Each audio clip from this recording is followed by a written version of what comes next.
na unaona ile ahadi ambayo Yesu alikuwa anasema inatimia. Matendo ya Mitume sura ya 2 mstari wa 1 anasema hata ilipotimia siku ya Pentekoste walikuwako wote mahali pamoja. Kwa Pentekoste ilikuwa ni sherehe ambayo ilikuwa inasherekewa tangu zamani. Sasa kwa nini imeendelea kusherekewa kama sherehe ya ujio wa Roho Mtakatifu? Kwa sababu Roho Mtakatifu alishuka siku hiyo ambao walikuwa wanasherekea sherehe hizo za Pentekoste. Amen. Nasema hata ilipotimia siku ya Pentekoste walikuwako wote mahali pamoja. Kukaja ghafla kutoka mbinguni uvumi kama uvumi wa upepo. Sasa hii ya kwanza ilikuwa lazima ije kwa namna hiyo, kwa sababu ndo alikuwa anakuja rasmi kutoka mbinguni. Ukaja ghafla. Kabla ya hapo alikuwa ndani ya Yesu tu, ambao unaona alikuja, alidhihirika kwa wazi wakati Yesu anabatiza. Sio kwamba pale ndo alikuwa anajazwa Roho Mtakatifu Yesu. Alikuwa anadhihirika kwa wazi wakati Yesu anabatiza. Lakini kwa wanadamu wengine hakuna mmoja ambaye alikuwa tayari amejazwa Roho Mtakatifu.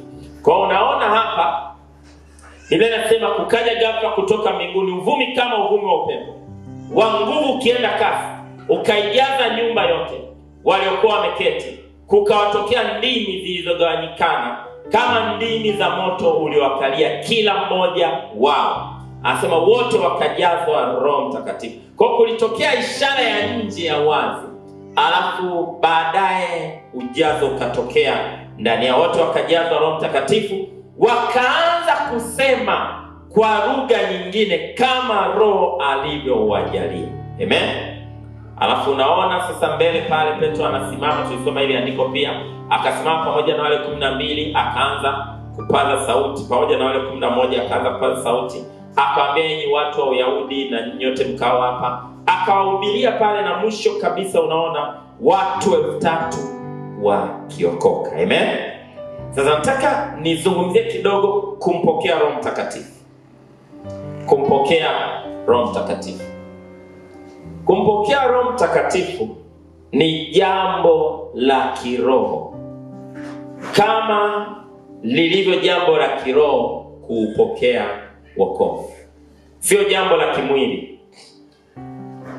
Kumpokea Roho Mtakatifu sio jambo la kimwili, ni jambo la kiroho, kama ambavyo wokovu kuupokea ilivyo ni jambo la kiroho. Na jambo lolote la kiroho linapokelewa kwa imani kwanza. Kwa hiyo ili mtu ampokee Roho Mtakatifu, ili mtu ajazwe na Roho Mtakatifu, hahitaji ishara yoyote ya nje kwanza. Anahitaji kuamini kwanza ya kwamba ninapokea. Alafu baada ya kuamini na kupokea ndipo ishara inafuata. Sasa wengi wanakwama kumpokea Roho Mtakatifu kwa sababu anasubiria kitu cha nje. Unaamini kwanza kabla ya kuona chochote, kabla ya kuona udhihirisho wote, kabla ya kuata kunena kwa lugha. Unaamini kwamba Roho Mtakatifu yuko hapa na ninampokea kwa imani, ninapokea. Alafu baada ya hapo ndipo udhihirisho wa nje unatokea wa kunena kwa lugha. Amen. Na jambo muhimu sana ambalo tunapaswa kufahamu, haumpokei Roho Mtakatifu pale unapojazwa na kunena kwa lugha. Hapana. Unampokea Roho Mtakatifu, anakuja na kukaa ndani yako pale ambapo unaokoka. Ndio hatua ya kwanza ya kumpokea Roho Mtakatifu.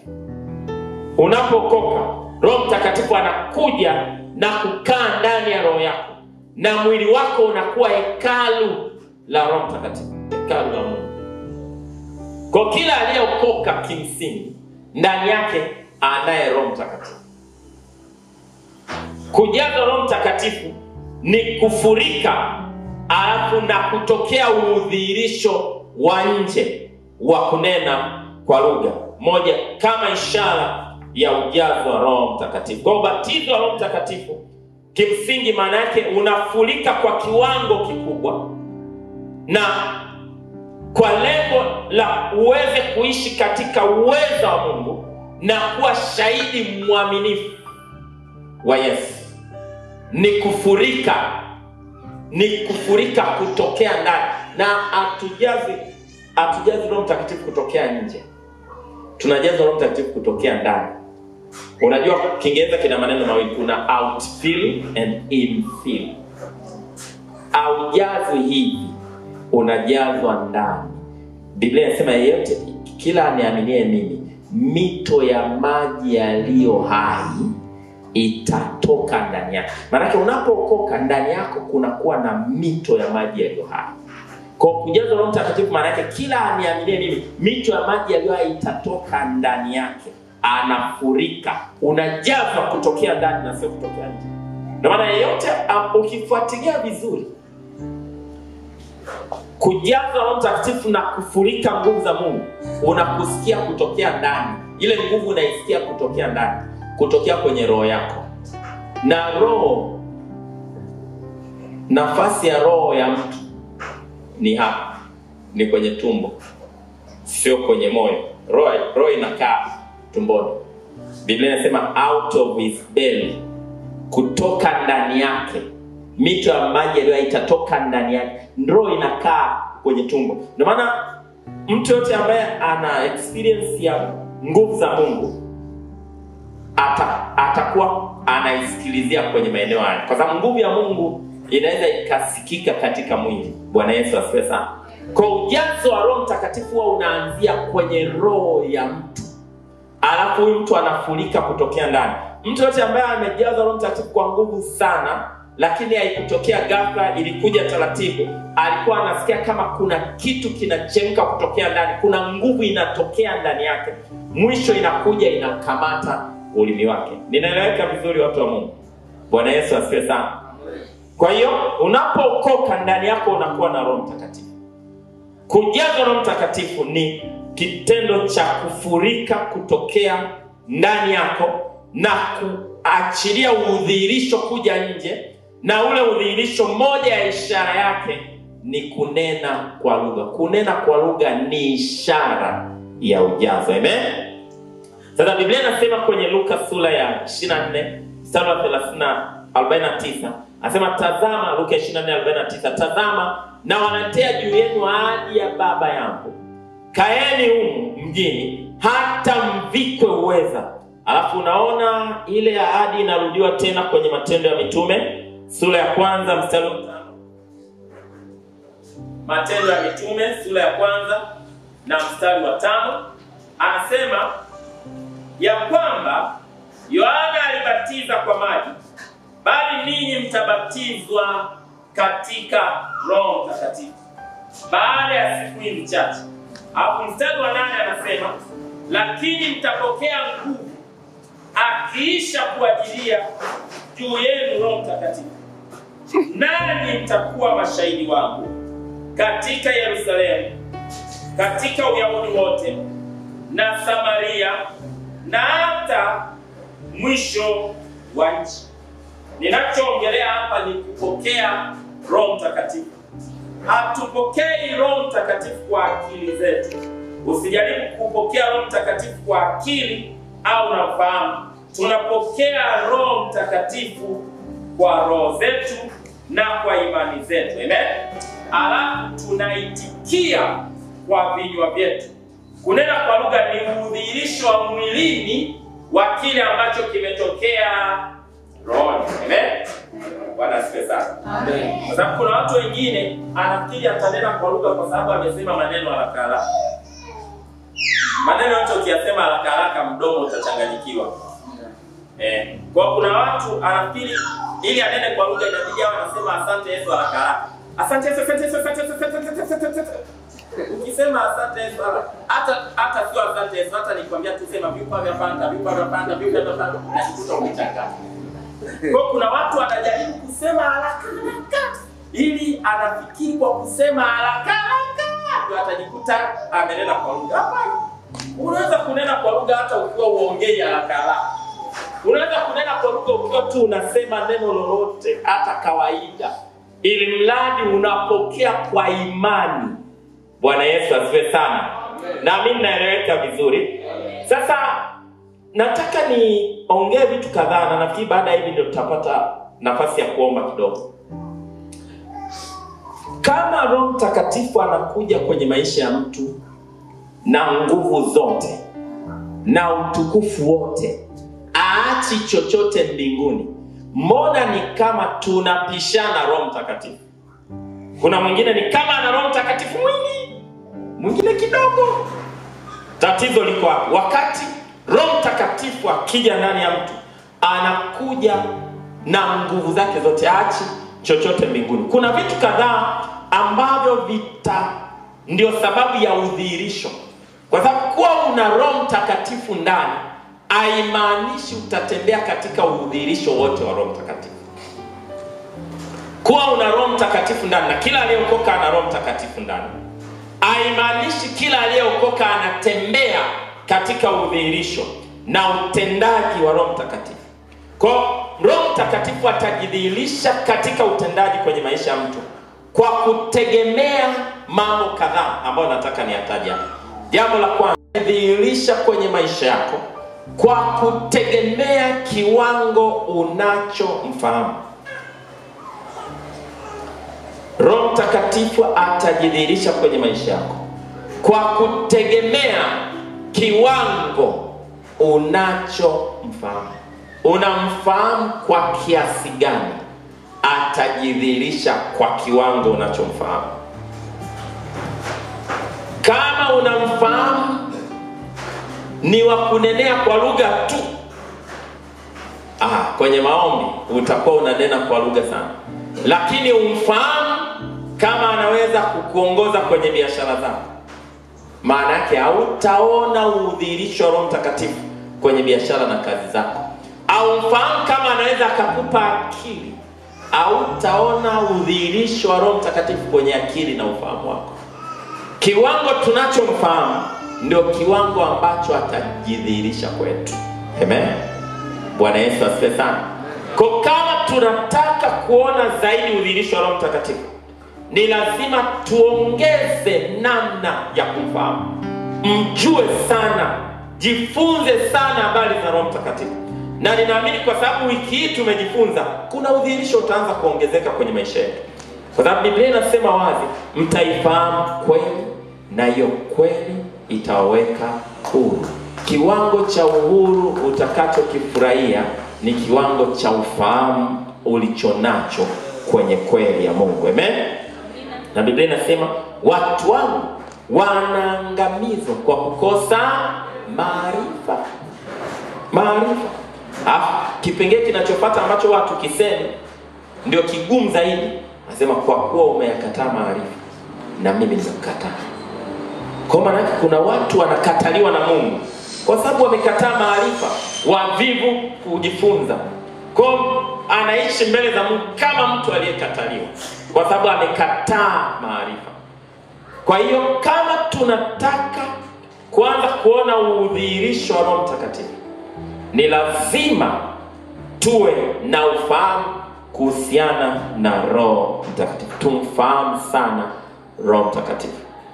Knowledge, ufahamu. Na niguse kitu hapa kinaweza kuwa nje kidogo, lakini nafikiri kinaweza kikamsaidia mtu. Unajua utendaji wa Roho Mtakatifu na utendaji wa nguvu za Mungu, utendaji wa karama za Roho Mtakatifu unaweza kutokea kwa mtu kutokea kwenye maeneo mawili. Eneo la kwanza, unaweza kutokea kwenye mahusiano ya mtu na Mungu. Mahusiano ya mtu na Mungu. Na eneo la pili, unaweza kutokea kwenye kuzijua kanuni. Sasa ili uwe na nguvu, ni vizuri uambatane na hizi zote. Kwa mfano, wazee wetu walidhihirisha nguvu za Mungu, sio eneo la ufahamu.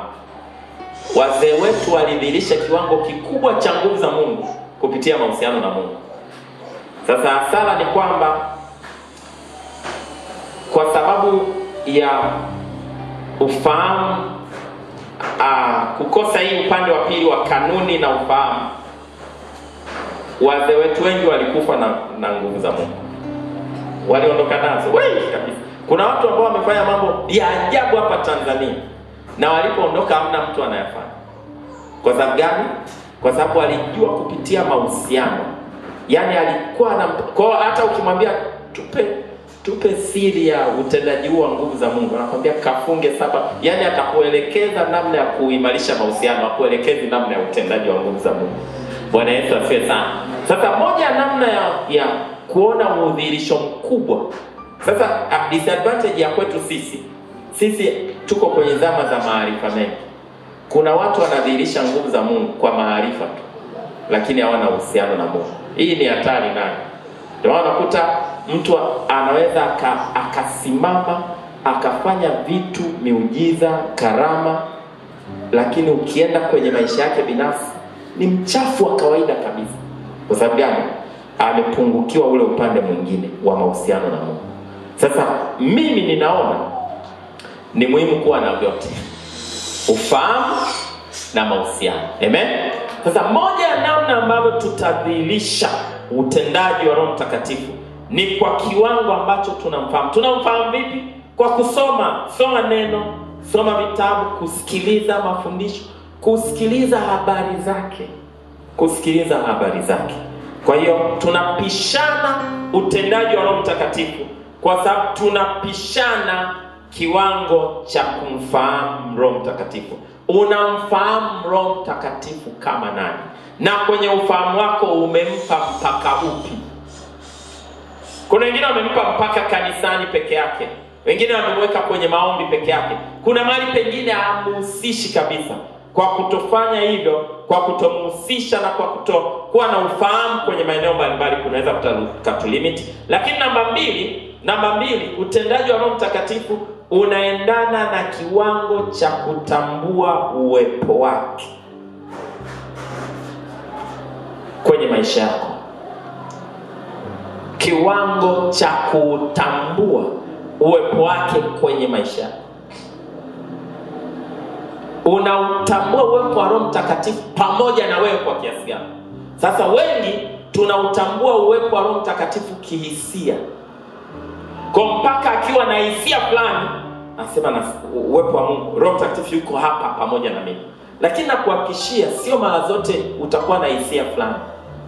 Lazima tujifunze kutambua uwepo wa Roho Mtakatifu kwa imani. Kwamba kwa imani ninatambua Roho Mtakatifu yuko hapa kwa imani, sio kwa hisia. Kwa sababu maandiko yanasema atakapokuja Roho Mtakatifu atakaa na sisi milele. Sio kwa muda mfupi, atakaa na sisi wakati wote. Na maandiko yanasema na ushirika wa Roho Mtakatifu ukae nanyi. Maana yake ni partner. Tuko naye muda wote. Kwa muda wote unapaswa kuutambua uwepo wake, ku-acknowledge uwepo wake, kuutambua uwepo wake kwenye maisha yako, kwa kukubali kwamba Roho Mtakatifu, ninatambua uwepo wako, ninajua uwepo wako uko hapa, ninajua uko pamoja na mimi. Kila mahali unapoenda, unaingia kazini, unasema Roho Mtakatifu, ninajua uko hapa. Unajua changamoto ni kwamba tunatambua sana nguvu za giza kuliko tunavyotambua uwepo wa Roho Mtakatifu. Watu wengi ni rahisi kutambua uwepo wa nguvu za giza kuliko wanavyotambua uwepo wa Roho Mtakatifu kwenye maisha yao. Na ndio maana watu wengi ni rahisi kushambuliwa na nguvu za giza. Kwa sababu kile unachokitambua sana, utaanza ku-experience uwepo wake. Kile ambacho unakitambua sana, utaanza ku-experience, kitaanza kudhihirisha uwepo wake. Sasa wengi tunatambua sana uwepo wa nguvu za giza. Na kwa nini wengi tunatambua uwepo wa nguvu za giza sana? Kwa sababu wengi tunaufahamu sana na nguvu za giza kuliko ufahamu na Roho Mtakatifu. Wengi wanaufahamu na nguvu za giza kuliko ufahamu na Roho Mtakatifu. Wengi wana interest na mambo ya nguvu za giza kuliko interest na mambo ya Mungu. Kwa hata ni rahisi sana habari za nguvu za giza kufuatiliwa kuliko habari za Roho Mtakatifu kufuatiliwa. Bwana Yesu asifiwe sana. Sasa chochote ambacho unakitambua sana, unauvuta uwepo wake. Nataka uwepo wa Roho Mtakatifu kwenye maisha yako udhihirike kwa nguvu. Jifunze kutambua sana uwepo wa Roho Mtakatifu. Ukiingia unajua Roho Mtakatifu uko hapa. Ukiwa unalala Roho Mtakatifu uko ndani, uko hapa.